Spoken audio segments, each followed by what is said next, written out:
प्रणिपात। जय श्री कृष्ण। भारत से, भारत की संस्कृति से, सनातन धर्म से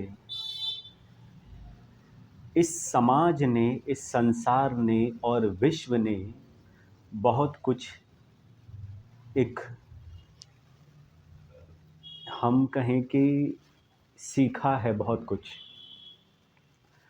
परंतु जो आधुनिक समय है, हम वेस्ट की ओर जा रहे हैं, हम यूरोपियन कल्चर की ओर जा रहे हैं और यूरोपियन हमारे कल्चर की ओर आ रहे हैं, चाहे वह योगा हो या हमारा कह सकते हैं कि अपना पहनावा हो, खाना हो हमारा, और जो भी हमारे विचार हैं, जो हमारी एक्टिविटीज़ हैं, उन सभी को लेकर के। परंतु हमने अपने आप से या अपने पूर्वजों से कुछ भी नहीं सीखा। सुनने में तो बहुत अजीब लग रही होगी मेरी ये बात, परंतु वास्तविकता यही है कि हमने कुछ भी नहीं सीखा। यदि कोई हिंदी भाषी होता है और उसके विपरीत अगर कोई इंग्लिश भाषी है, मैं किसी भाषा का विरोध नहीं कर रहा हूँ, मैं एक तुलनात्मक आपका जो दृष्टिकोण है दो व्यक्तियों के लिए, मैं उसको यहाँ पे स्पष्ट कर रहा हूँ कि यदि दो व्यक्ति, यदि एक हिंदी भाषी है तो उसको वह स्थान या वह एक अटेंशन नहीं मिलता है जो एक फॉरेन लैंग्वेज बोलने वाले को मिलता है। और हमारी भी जो सोच है, हमारे जो विचार हैं, हम उसको बहुत ज्ञानी और बहुत ही कह सकते हैं कि एक एजुकेटेड समझते हैं। तो हमने कभी अपने जो हमारे मूल हैं, वेद हैं, पुराण हैं, शास्त्र हैं, उपनिषद हैं, हमारे ऋषि मुनियों का जो व्यक्तित्व है, जो उनकी वाणियाँ हैं, जो उन्होंने हमको समझाया है कि मनुष्य जीवन क्या है, मनुष्य कौन है, कभी हमने विचार नहीं किया। परंतु जो अन्य सभ्यताएं यहाँ आईं भारत में, उन्होंने बहुत कुछ सीखा आपसे। आपने अपने पूर्वजों से कुछ नहीं सीखा, लेकिन उन्होंने आपके पूर्वजों से बहुत कुछ सीखा। एग्जाम्पल मैं आपको दे देता हूँ।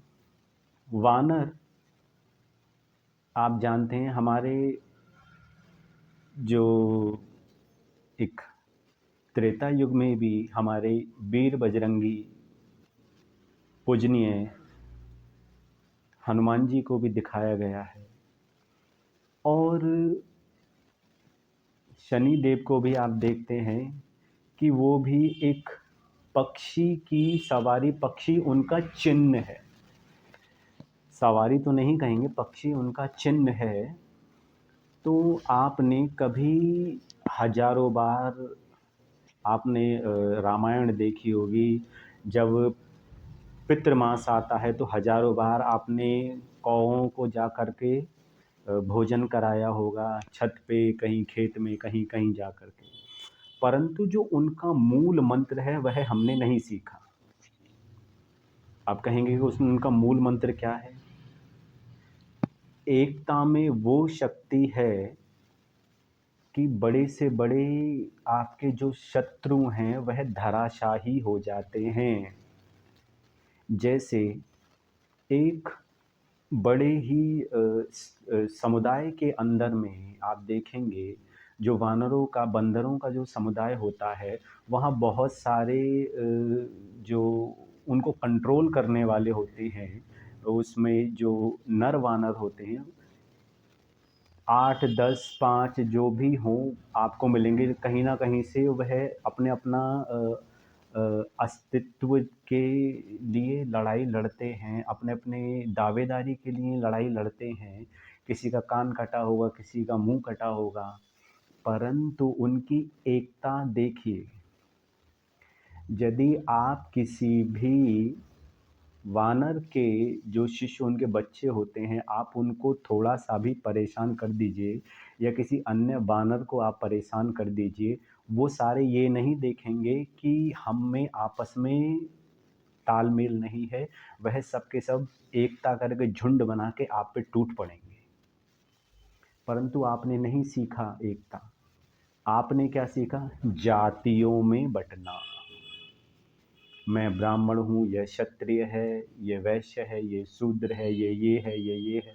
हमने केवल जातियों में बंटना सीखा, लेकिन अपने पूर्वजों से कुछ नहीं सीखा। हनुमान चालीसा सब पढ़ते हैं, मंगलवार को हनुमान जी के दर्शन करने के लिए भी जाएंगे, बट जो उनकी एकता में ही बल है, उनकी जो एकता थी, उन्हीं के कारण से भगवान प्रभु श्री राम ने लंका पहुँचे और किस प्रकार से रावण को पराजित किया और उसका वध किया। ये एकता हम नहीं सीखेंगे, परंतु जातियों में बटे रहेंगे हम।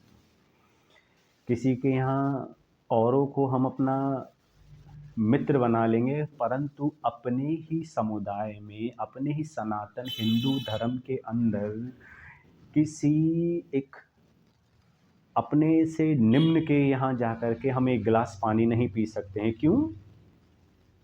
क्योंकि जो हमारी उच्चता है, जो हमारे झूठी खोखली दकियानूसी, जो हमारी बीमारू, जो एक कह सकते हैं हम यहाँ पर कि जो एक पैरालिसिस जो हमारी सोच है, उसको बचाना है। बट हम उसके यहाँ नहीं जाएंगे। वहीं आप देखिए कि आप किसी जहाँ बहुत सारे कौवे होते हैं, वहाँ उनका समुदाय होता है। यदि आपने किसी एक कौवे को छेड़ दिया तो काँव काँव करके वो सारे आप पे टूट पड़ेंगे। शनिवार को तो तेल चढ़ाने जाएंगे शनि मंदिर, शनि ना लग जाए हमको, इससे बचने के लिए, इसके डर से उनको मनाने के लिए, शनि नामक जो ग्रह है उनकी कुदृष्टि हम पे ना पड़ जाए, तो उनको मनाने के लिए तेल चढ़ाने तो जाएंगे। लेकिन उनका जो चिन्ह है, जो एकता का आपको एकता का प्रतीक है और आपको एकता के विषय में ज्ञात कराता है, परंतु हम उसको नहीं मानेंगे। क्यों? वही जातियों में बंटना। हमारे यहाँ जाति प्रथा नहीं थी, नहीं थी, नहीं थी। और इतने समय तक इस भारतवर्ष के अंदर अन्य सभ्यताओं का भी वर्चस्व रहा है। वह सभ्यता भी आई हैं, उन्होंने भी फूट डालो, राजनीति करो। कुछ हमारे ही जयचंदों ने, जब उनसे पूछा गया कि आपके यहाँ क्या है, बोले हमारे यहाँ वर्ण व्यवस्था है। बोले ये क्या होता है? बोले वो कैटेगराइज है, जिसका जो काम है उसको उसी हिसाब से उस कैटेगरी में रखा गया है।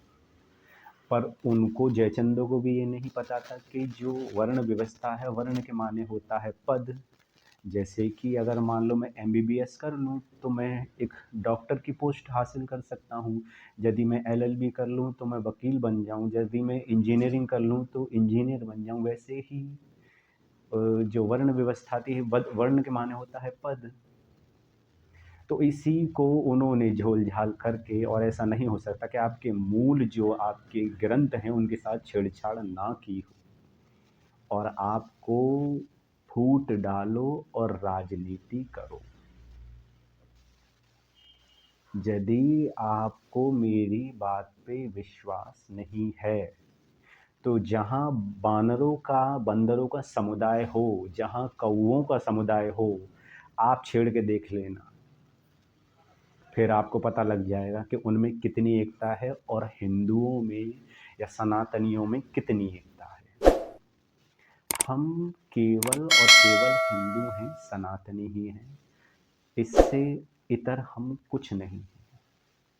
और एक ही हमारा जो सोच है, हमारा जो विचार है, एक ही परमात्मा, एक ईश्वर।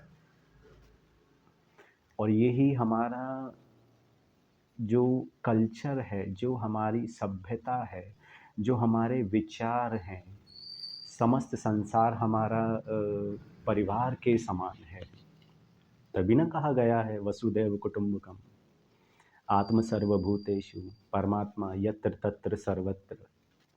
और तीन की ही चर्चा है, आत्मा, प्रकृति और परमात्मा, यानी कि ईश्वर, जीव और प्रकृति।